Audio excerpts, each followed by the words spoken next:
Yo, what's up mga Kaubs Latin Sounds? Ito, tapos na nga ang ating subwoofer box na Sandy speaker. Ayan. Naka-Allen bolt yan guys. So dito guys, di ko na nalagyan ng carpet kasi masikip na.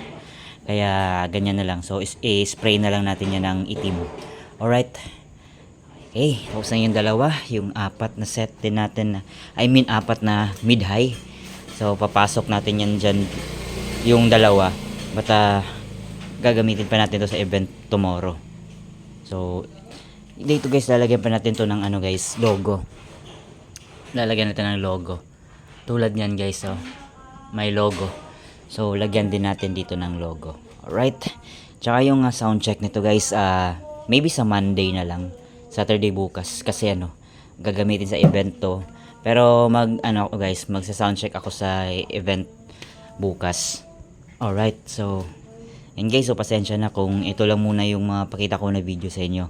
Update na lang ako sa mga susunod na video, yung sound check nito guys, at saka yung kabuuhan ng procedure ng paggawa nito ng ating subwoofer box ng Sandy speaker.